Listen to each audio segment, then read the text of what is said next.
So, hello guys, how are you? This is Raghavendra again from this side, and a very warm welcome to all of you. First of all बच्चे, इसमें आज हमारे पास 28 मई का newspaper है हिंदू का।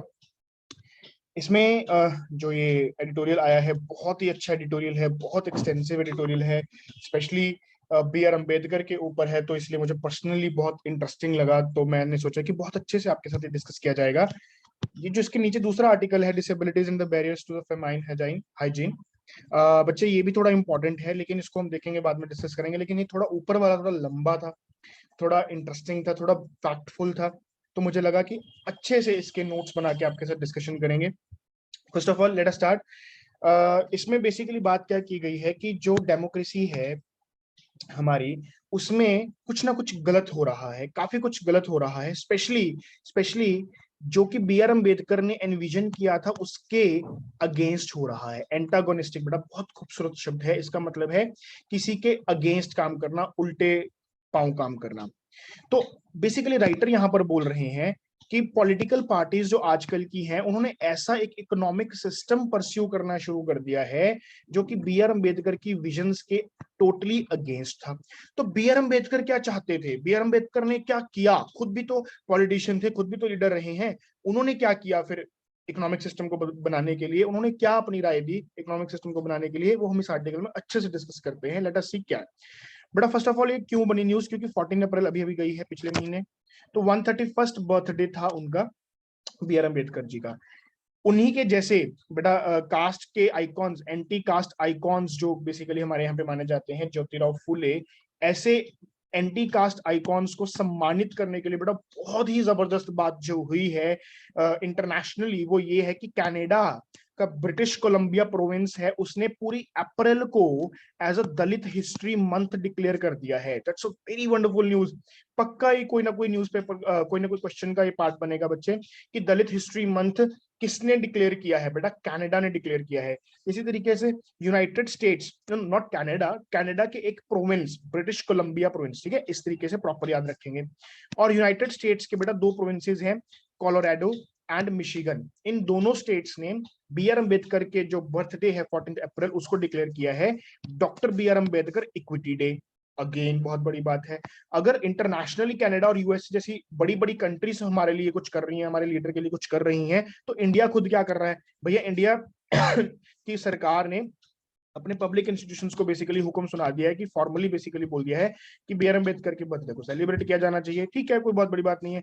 उत्तर प्रदेश की सरकार ने कुछ थोड़ा सा खास किया है। क्या किया है कि इस 14 अप्रैल को day of social harmony declare किया। तमिलनाडु की सरकार ने भी कुछ अच्छा किया, इन्होंने कहा कि डे ऑफ इक्वालिटी भी इसको मैं बोलना चाहूंगा 14 अप्रैल को, क्योंकि बी आर अम्बेडकर की लाइफ स्ट्रगल बेटा पूरी की पूरी लाइफ इस चीज में चली गई कि इनइक्वल्स को इक्वल करना। उनको जो पिछड़े हैं, पुअर हैं या दलित हैं या शेड्यूल कास्ट, शेड्यूल ट्राइब वगैरह वगैरह, ये जो पिछले बहिष्कृत समाज है, इसको आगे लेकर के आना। बेटा बी आर अम्बेडकर की लाइफ स्टोरी पे हम कभी ना कभी बात करेंगे, कुछ ना कुछ मैं बातें उनकी लाइफ की आपको आज भी बताऊंगा। He was the most outstanding person, मतलब you know in the whole universe, जो अभी तक पैदा हुए हैं लोग, उनमें से सबसे आउटस्टैंडिंग पर्सन अगर कोई है तो वो no doubt, with no doubt B R Ambedkar ही हैं। कैसे, हम आगे बात करेंगे। बेटा इस तरीके से कुछ ये कह रहे हैं कि socio cultural justice, economic justice, fairness वगैरह वगैरह, जिसके ऊपर बी आर अम्बेडकर बात किया करते थे, उनकी पार्टीज बात किया करती थी वगैरह वगैरह, वो ठीक नहीं चल रहा है आजकल। बहुत ज्यादा कुछ इश्यूज हैं उसमें। क्या इश्यूज राइटर फील करता है, देखते हैं। वो कह रहा है कि ठीक है, आप बी आर अम्बेडकर की सेलिब्रेशंस तो कर रहे हैं बर्थडे की, लेकिन इसमें ज्यादातर मेरे को क्या दिख रहा है, पॉलिटिकल ही प्रोपेगेंडा दिख रहा है कि SC ST वाले वोट करेंगे इसलिए बी आर अम्बेडकर का नाम लेते रहो वगैरह वगैरह। ऐसा बात नहीं है। वो एग्जैक्टली क्या चाहते थे, उनके क्या आदर्श थे, आइडियल से, उनको फॉलो करना ही चाहिए, तब जाकर के उनकी सेलिब्रेशंस की कोई बात बनती है। यहाँ पर आप देख सकते हैं बेटा, दिस में be important but it does not do justice to Ambedkar से ग्रैंड इमेंसिपेटरी विजन। बेटा ग्रैंड इमेंसिपेटरी विजन का मतलब क्या है?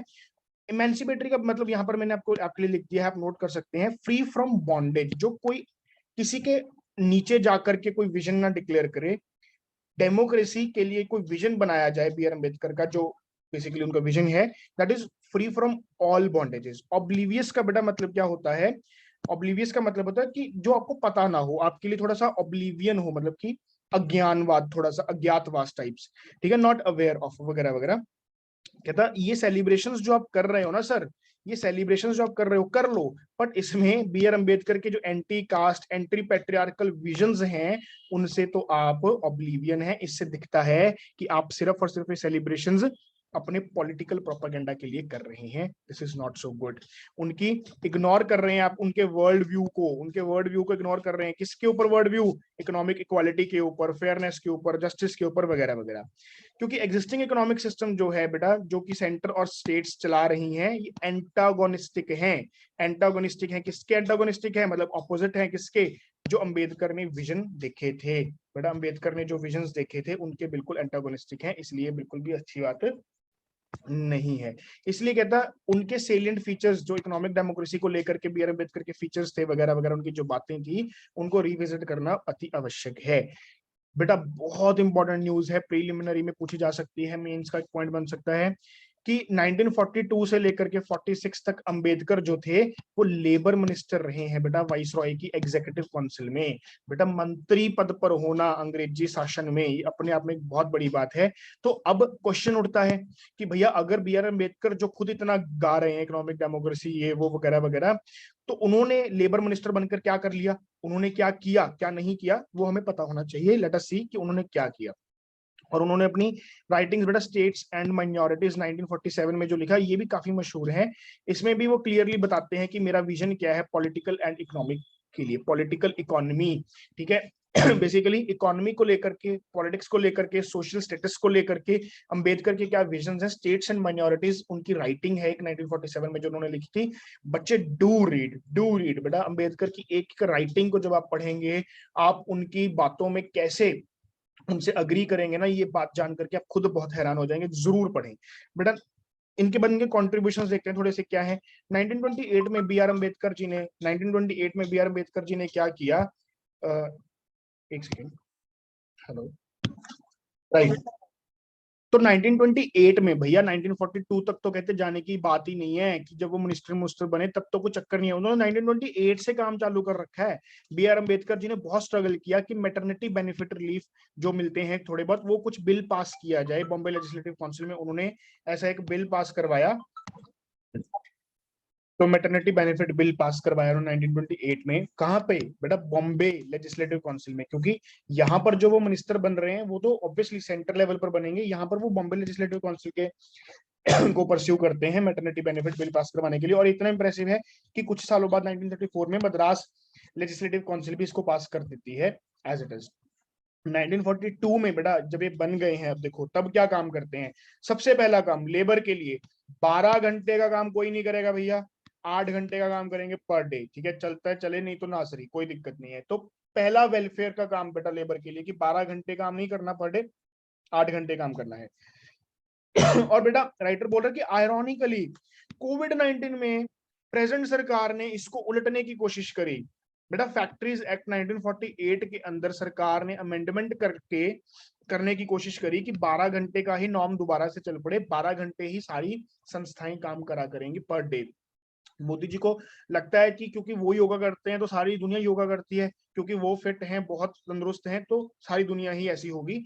भाई साहब ऐसा नहीं है। और 12 घंटे काम करके क्यों आप किसी के ऊपर ऐसे अत्याचार ढा रहे हैं? ऐसा नहीं करना चाहिए। जबकि यूरोप की कुछ कंट्रीज में बेटा मैं आपको बताना चाहता हूँ कि 3 डेज अ वीक हो गया है।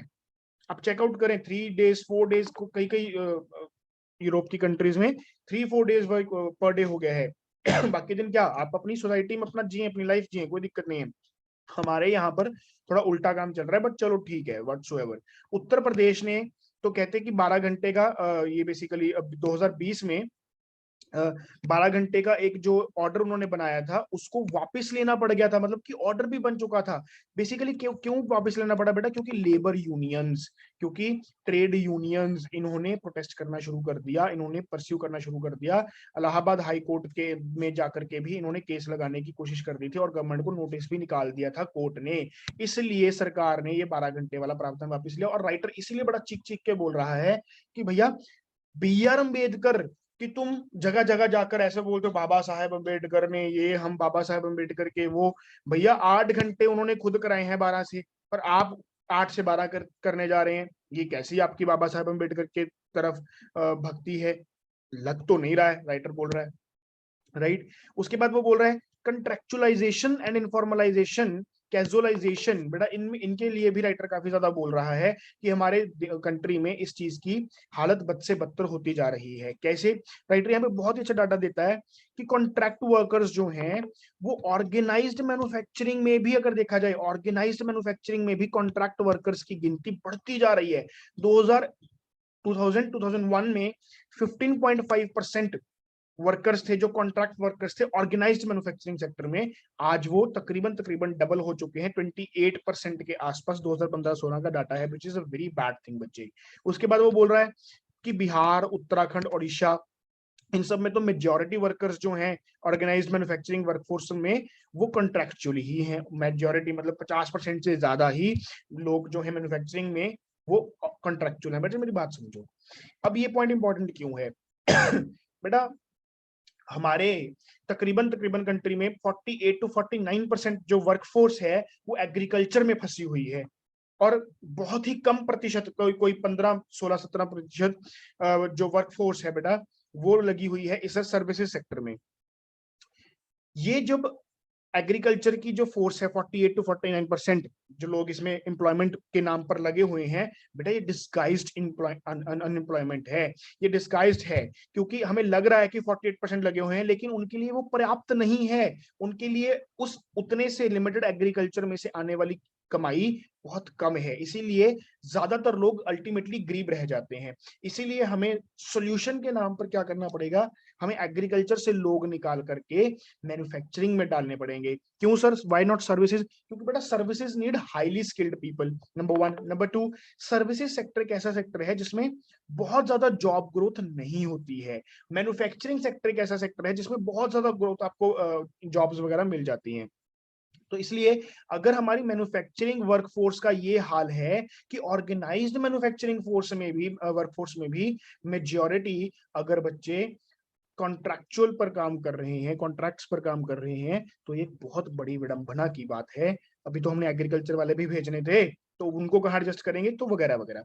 अब कॉन्ट्रैक्ट पर जो है उनके लिए एक लॉ बनाया गया है। कौन सा? Contract labour regulation and abolition act 1970। मेरे बच्चे, इस एक्ट में क्या बोला गया है कि आप कॉन्ट्रैक्ट वर्कर्स को नॉर्मल जो रेगुलर वर्कर्स हैं अगर उतना ही उनसे काम करवा रहे हैं तो उतनी ही सैलरी आप उनको देंगे। लेकिन ऐसा कहीं पर भी नहीं हो रहा है। एक्ट में लिखा है कि आप उतनी ही सैलरी देंगे जितने रेगुलर वर्कर्स को देंगे, सेम काम अगर आप करवा रहे हैं, लेकिन उतनी ही सैलरी नहीं मिल रही है। बेटा ये क्लियर वायलेशन है, राइटर बोलता है, लॉ की एंड आर्टिकल 141 की। बेटा आर्टिकल 141 क्या बोलता है? आर्टिकल 141 क्या बोलता है कि सुप्रीम कोर्ट ने जिस लॉ को, मतलब जो चीज बोल दी, सुप्रीम कोर्ट ने अपने मुंह से जो चीज बोल दी, that becomes the law and that must be implemented and accepted by all the courts in the territory of India। ये बोलता है कि सुप्रीम कोर्ट ने भैया जो बोल दिया, कोई हाई कोर्ट उसको मना नहीं कर सकती, वो उसको मानना ही पड़ेगा। तो इसमें क्या हो गया फिर, ये यहाँ पर क्यों रखा गया है आर्टिकल? इसलिए बेटा क्योंकि पंजाब और हरियाणा हाई कोर्ट ने एक फैसला दिया था कि कॉन्ट्रैक्चुअल वर्कर्स को सेम सैलरी देने की कोई जरूरत नहीं है एज अ रेगुलर एम्प्लॉय, उतनी सैलरी देने की जरूरत नहीं है। इस केस को पलटा सुप्रीम कोर्ट ने, तो सुप्रीम कोर्ट ने कहा नहीं भैया ये सही नहीं है, आपको बराबर देनी पड़ेगी। तो अब सुप्रीम कोर्ट ने भी बोल दिया ना कि कॉन्ट्रैक्ट वर्कर्स और रेगुलर वर्कर्स को सेम सैलरी देनी पड़ेगी, तो इसलिए ये इस आर्टिकल की भी बेटा उल्लंघना है, इस आर्टिकल की भी वायलेशन है कि आप सुप्रीम कोर्ट की कही बात को भी नहीं मान रहे हैं। बेटा 2016 में ये सारी बात हुई है जो मैंने आपको भी बोली है। देखो पंजाब हरियाणा हाई कोर्ट की टेम्परेरी इंप्लॉइज को उतनी देने की जरूरत नहीं है, लेकिन बाद में सुप्रीम कोर्ट ने इसको पलटा। उसके बाद बेटा ये जो आपके पास पैराग्राफ है बहुत ही अच्छा, ये पीएलएफएस की बात करता है, जो कि जिसका नाम है पीरियोडिक लेबर फोर्स सर्वे। बेटा इस लेबर फोर्स सर्वे को कौन देता है? बेटा इस लेबर फोर्स सर्वे को एनएसओ निकालता है, मॉस्पी मिनिस्ट्री के under, ministry of statistical and programme implementation ministry के अंडर बेटा नेशनल सर्वे ऑर्गेनाइजेशन एनएसओ काम करता है, जो कि इस लेबर सर्वे को निकालता है। और इसमें जो 2017-18 का जो पीरियोडिक लेबर फोर्स सर्वे आया है उसमें उसने बताया कि 45% से ज्यादा जो हमारे, बेटा यहाँ पर ध्यान दें एक बार, यहाँ पर जो रेगुलर वर्कर्स हैं, जो रेगुलर वर्कर्स हैं, कॉन्ट्रैक्चुअली टेम्परेरी नहीं है, उन रेगुलर की भी अगर बात कर ली जाए तो पीरियोडिक लेबर फोर्स सर्वे जो कि सरकारी सर्वे है वो बोलता है कि 45% से ज्यादा लोग जो हैं उनको 10,000 से कम की सैलरी पर रखा गया है।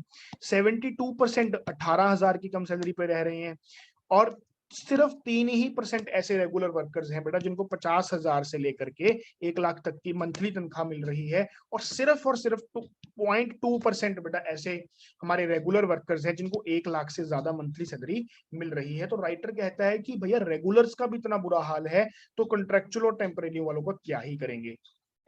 इसके कारण क्या हो रहा है कि new classes, new contradictions emerge कर रही हैं जो कि हमारे डेमोक्रेटिक एग्जिस्टेंस को, सेकुलर फैब्रिक्स को, सबको बड़ा ज्यादा थ्रेटन कर रही हैं, हार्म कर रही हैं। अंबेडकर ने क्लियरली कहा था कि भैया अगर इनइक्वालिटीज रहेंगी, ग्लेयरिंग इनइक्वालिटीज, बहुत ज्यादा इनइक्वालिटीज रहेंगी और टायरनी ऑफ मेजॉरिटी रहेगी कि मेजॉरिटी माइनॉरिटी को हमेशा दबाती रहेगी, टायरनी मतलब अत्याचार करती रहेगी उन पर, तो ये सब हमारी हिंदुस्तान की डेमोक्रेसी के लिए बेटा एक डेथ नेल है। डेथ नेल है। डेथ नेल क्या होता है बेटा? जब कोई मर जाता है तो उसके आगे घंटा बजाते हैं बताने के लिए कि यहाँ से शव गुजर रहा है वगैरह वगैरह। तो एक तरीके से मौत हो जाएगी हिंदुस्तान के लोकतंत्र की अगर इनइक्वालिटीज और टायरनी ऑफ मेजॉरिटी चलती रही। बेटा सिंपल सी बात है, मैं आपको एक सिंपल सी एग्जांपल यहाँ पे दे देता हूँ। सपोज करो मेरे पास बहुत पैसा है और मैं इलेक्शंस में खड़ा हो गया हूँ, सामने मेरे एक कोई और इंसान खड़ा हुआ है जो कि बहुत ज्यादा रिच नहीं है, तो अब क्या होगा? जो वोटर है उसको मैं क्या करूंगा? खरीद लूंगा पैसे दे करके। तो भैया ये काहे की डेमोक्रेसी? डेमोक्रेसी तो इसलिए था ना कि जो लोगों के लिए काम कर पाए, लोगों का चहीता कोई लीडर हो, वो आगे उस सरकार में बैठ करके सरकार चला सके। लेकिन अब यहाँ पर क्या हो रहा है? सरकार कौन चला रहा है? जो इकोनॉमिकली रिच लोग हैं। तो इसलिए डेमोक्रेसी तो रही नहीं, फिर डेमोक्रेसी तो रही नहीं है। राइट बेटा। उसके बाद क्या है? अंबेडकर बोलते हैं कि अंबेडकर ने 1942 में वाइसरॉय की काउंसिल में बैठने के बाद बेटा equal pay for equal work irrespective of gender चलवाया ही। ये तो चलवाया ही, बट इसके साथ साथ उन्होंने आजादी के बाद भी directive principle of Indian constitution में भी इसको दाखिल करवाया।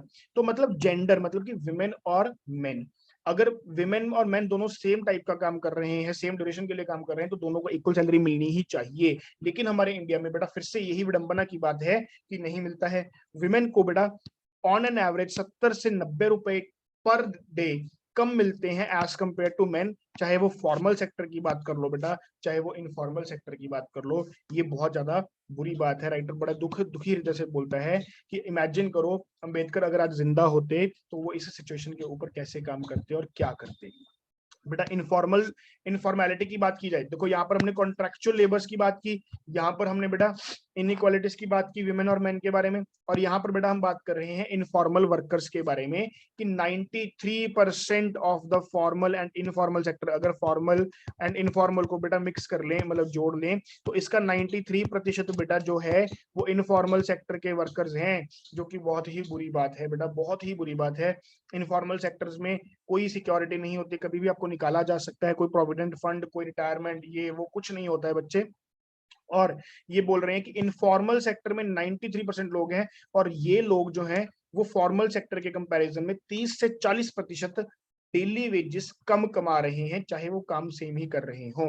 उसके बाद बेटा राइटर बोलता है कि 4 लेबर कोड बनाए हमारी सरकार ने, 44 लेबर लॉज को सिंप्लीफाई करके उन्होंने 4 लेबर लॉज बनाए, और वो जो लेबर कोड्स बनाए हैं, और क्या नाम है उनके लेबर कोड से बेटा? वेजेस के ऊपर एक लेबर कोड है, सोशल सिक्योरिटी के ऊपर एक लेबर कोड है, occupational safety and industrial relations के ऊपर अलग से 2 लेबर कोड है, टोटल 4। राइटर बोलता है इन सब ने कंडीशंस और वर्सन कर दी हैं। इसका सबूत चाहिए? हाँ जी सर। अप्रैल 2022 में ही तमिलनाडु की सरकार ने एक रेजोल्यूशन पास, तमिलनाडु की सरकार के आगे अनऑर्गेनाइज सेक्टर के वर्कर्स ने बेटा प्रोटेस्ट किया है कि एक रेजोल्यूशन पास करो स्टेट असेंबली में और सेंट्रल गवर्नमेंट को ये लिख के दो कि हमें ये 4 के 4 लेबर कोड्स को वापस ले लेना चाहिए, ये बहुत बेकार है। बेटा क्यों बेकार है? क्यों ऐसे तमिलनाडु की लेबर प्रोटेस्ट कर रही है कि ऐसा कुछ बना करके आप उनको सेंटर सरकार को कहें कि ये वापस ले लो? क्योंकि वो कह रहे हैं कि इंडस्ट्रियल रिलेशन कोड 2020 की एग्जांपल देख लो, इनमें से ही एक कोड है इंडस्ट्रियल रिलेशन वाला, चौथा जो था यहाँ पे, जो इंडस्ट्रियल रिलेशन कोड 2020 है बच्चे, ये कहता है कि हमसे हमारा राइट टू स्ट्राइक ही छीन रहा है, जो कि बहुत बुरी बात है। यहाँ पर भी बेटा राइटर अंबेडकर की बात करता है और वो बोलता है कि Indian trade unions amendment bill 1943 में देखो फिर से अंबेडकर ने मिनिस्टर बनने के बाद पास करवाया था, जिसमें अंबेडकर ने बोला कि recognition of trade unions compulsory कर देना चाहिए, कि कंपलसरी बेसिकली कर दिया गया कि ट्रेड यूनियंस को रिकॉग्नाइज किया जाएगा और वो कोई भी फिर स्ट्राइक्स वगैरह वगैरह वगैरह ये सब उनके राइट्स हो जाएंगे। तो बेटा इसके अलावा वो कहते हैं कि अंबेडकर के और बहुत सारे कॉन्ट्रीब्यूशन हैं, जैसे वर्कर्स को इंश्योरेंस मिलना चाहिए, मिनिमम वेजेस मिलनी चाहिए, बेटा वर्कर्स के वेलफेयर के प्रोग्राम्स करने चाहिए। तो वर्कर्स के लिए सरकार अंबेडकर ने बहुत काम किया बेटा। फॉर्मल सेक्टर में और इनफॉर्मल सेक्टर में यही डिफरेंस है। फॉर्मल सेक्टर में अगर आप वर्कर हैं तो आपको इंश्योरेंस मिलेगा, मिनिमम वेज मिलेगी, आपके वेलफेयर की बहुत सारी चीजें मिलेंगी, आपको प्रॉपर छुट्टियां मिलेंगी, प्रोविडेंट फंड्स होते हैं आपके नाम पर, ग्रेचुटीज होती हैं वगैरह वगैरह, ये सब आपको फॉर्मल सेक्टर में मिलता है। तो इसके लिए भी काफी कुछ काम किया, कंट्रीब्यूट किया अंबेडकर जी ने। लेकिन वो कहते हैं कि सरकार के द्वारा बनाए गए ये 4 लेबर कोड्स बेटा सरपिशियसली, इसका मतलब क्या है कि सीक्रेटली बेसिकली आप उसके उल्टा काम कर रहे हैं। अंबेडकर ने जो काम ऊपर कहे उसके आप एग्जैक्टली उल्टा काम कर रहे हैं। बेटा विजन क्या है अंबेडकर की? बेसिकली अंबेडकर की जो ये इकोनॉमिक्स के पीछे विजन है बेटा और लेबर राइट्स के पीछे जो विजन है उसके बेसिकली 2 यहाँ पर पहलू बताए गए हैं। नंबर 1 कि वो ये स्ट्रांगली कहते थे कि political, social and economic democracy अगर तीनों इकट्ठी आएंगी तब जा करके ये एग्जिस्ट कर पाएंगी। अगर कोई एक आई और बाकी 2 नहीं आई तो ये इसको खतरा कर देंगी, मतलब इनका ना होना इसका भी एब्सेंस हो जाएगा। या फिर उल्टा बोलें तो ये सपोज है और ये नहीं है, सपोज कोई भी 2 हैं और एक नहीं है, तो जो नहीं है वो दूसरों को भी खत्म कर देगा धीरे धीरे। बेटा सिंपल एग्जांपल है, मैं आपको एक एग्जांपल में फटाफट समझा देता हूँ, ज्यादा टाइम नहीं लूंगा। सपोज करो पॉलिटिकल डेमोक्रेसी है, मतलब कि आप वोट डाल सकते हैं, आप इलेक्शंस में खड़े हो सकते हैं, कोई दिक्कत नहीं है, लेकिन आप सामाजिक रूप से और आर्थिक रूप से समान नहीं है, डेमोक्रेसी नहीं है। इसका मतलब क्या होगा? सर आप दलित हैं, आपके अंदर उतना हौसला ही नहीं आएगा क्योंकि सोशली आप बैकवर्ड हैं, और आप वो अपर कास्ट वालों की पूजा करते रहेंगे, वही इलेक्शन में खड़े होंगे, वही देवता है भैया, हम हमारी तो कोई औकात नहीं है। तो इससे क्या हुआ? पॉलिटिकल डेमोक्रेसी भी तो गई ना भैया। पॉलिटिकल डेमोक्रेसी तो बोलती ही है कि कोई भी आके लीडर बन सकता है। या फिर इकोनॉमिक सपोज नहीं है, आप रिच नहीं है, तो भैया जो अमीर बंदा होगा वो पॉलिटिक्स में खड़ा हो जाएगा। अब कल को अंबानी अडानी इलेक्शन में खड़े हो जाए, ये करोड़ करोड़ रुपए, कितने मतलब कितने हजारों करोड़ के मालिक हैं, तो कितने भी रुपए ये खर्च करके आपकी पॉलिटिकल डेमोक्रेसी को हाईजैक कर सकते हैं और आपको उनसे वंचित रख सकते हैं और अपने लिए कुछ भी कर सकते हैं। तो जेपरडाइज कर देगा, मतलब कि खतरा कर देगा, एक का एब्सेंस दूसरे को भी एब्सेंट करवा देगा। सेकंड बेटा बेसिकली ये क्या बोलते हैं कि वो बहुत बड़े बिलीवर थे economic justice as in social justice. जितना वो सोशल जस्टिस में बिलीव रखते थे उतना ही बिलीव वो इकोनॉमिक जस्टिस में भी रखते थे। ऐसा ही कुछ उन्होंने अपने स्टेट्स एंड माइनॉरिटीज बेटा जो उन्होंने काम किया है 1947 के आसपास, तो इसमें भी उन्होंने ऐसा ही कुछ बोला है कि बहुत सारे सेफगार्ड्स देने चाहिए for the emancipation of the scheduled caste but also laid out his socio. तो उन्होंने कहा कि शेड्यूल्ड कास्ट की इमेंसिपेशन, मतलब इमेंसिपेशन मतलब वेलफेयर, बेसिकली अपलिफ्टमेंट, वेलफेयर, खुशी देना, राइट, इमेंसिपेट होना वगैरह वगैरह। तो शेड्यूल कास्ट की इमेंसिपेशन के लिए तो उन्होंने कहा ही है, और सोशियो कल्चरल जस्टिस के लिए और इकोनॉमिक फेयरनेस के लिए भी उन्होंने बहुत ज्यादा अपने इस काम में बोला है। उन्होंने कहा बहुत, देखो जबरदस्त बात बेटा, उन्होंने आर्ग्यू किया इस बात पे कि जो की एंड बेसिक इंडस्ट्रीज हैं उनको नेशनलाइज कर देना चाहिए, जैसे एग्रीकल्चर है उसको नेशनलाइज कर देना चाहिए, इंश्योरेंस सेक्टर है, कि basic industries, agriculture, insurance sector, इन सबको नेशनलाइज कर देना चाहिए। और सरकार को चाहिए कि स्टेट एलोकेट करेगी एग्रीकल्चरल लैंड टेनेंसी बेसिस पर, किनको? पीपल को। और वो कोई कोई उसमें कास्ट का एजेंडा नहीं होगा, क्लास का एजेंडा नहीं होगा, क्रीड नहीं देखेंगे, कुछ भी देखे बिना टेनेंसी बेसिस पर। टेनेंसी बेसिस मतलब होता है बेटा कि आप एक तरीके से उसके ऊपर लेबरर हैं, आपके ऊपर ठेके पे आपको मिल जाएगी जमीन, आपको इतना सरकार को देना है, इतना आप खुद रख सकते हैं वगैरह वगैरह, और इस तरीके से आपको कलेक्टिव फार्मिंग करवानी है। ये बेसिकली बी आर अम्बेडकर का विजन है, जो उनके डॉक्यूमेंट्स को पढ़ करके पता चलता है उनके बारे में। ठीक है।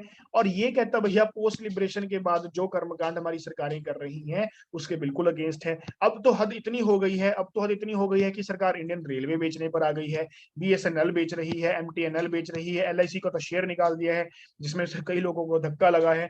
900 950 का उन्होंने खरीदा, आज मेरे ख्याल से 821 रुपए की कॉस्ट है, तो ये घटता जा रहा है। लेकिन हाँ, कई एक्सपर्ट्स कह रहे हैं लॉन्ग टर्म में बेनिफिट देगा, लेकिन God knows. Any how, public sector banks आप बेच रहे हैं, पब्लिक सेक्टर ऑर्गेनाइजेशंस बेच रहे हैं, वगैरह वगैरह। तो ये इकोनॉमिक डेमोक्रेसी के ऊपर बहुत बड़ा ग्रेव असॉल्ट है मेरे बच्चे, कि अम्बेडकर के कही हुई चीजों के एग्जैक्ट आप उल्टा चल रहे हैं, और बाद में भीमराव बाबा साहब अम्बेडकर वगैरह वगैरह आप बोलते रहते हैं। बहुत अच्छी बातें नहीं है, राइटर बार बार ये बोल रहा है। उसके बाद वो बोल रहा है कि लेबर को कॉन्करेंट लिस्ट में इसीलिए रखा गया है कि भैया बचा लो, स्टेट शूट बचा लेगी इसको थोड़ा बहुत, वरना सेंटर तो न जाने क्या कर देगी। और इसीलिए फिर कहता है कि labour investigation committee, labour commissioner, इन सबको रखा गया है। और BR Ambedkar basically were instituted by Baba Saheb. ये सब जो है ना कमेटी, लेबर इन्वेस्टिगेशन कमेटी और लेबर कमिश्नर्स, ये सब भीमराव अम्बेडकर जी ने ही इंस्टीट्यूशनलाइज किए हैं, सो दैट कि एमेलियोरेट कर सके, एमेलियोरेट मतलब वेलफेयर कर सके, कुछ अच्छा कर सके। किसके लिए? कंडीशंस ऑफ वर्कर्स के लिए, as much as possible within the existing laws.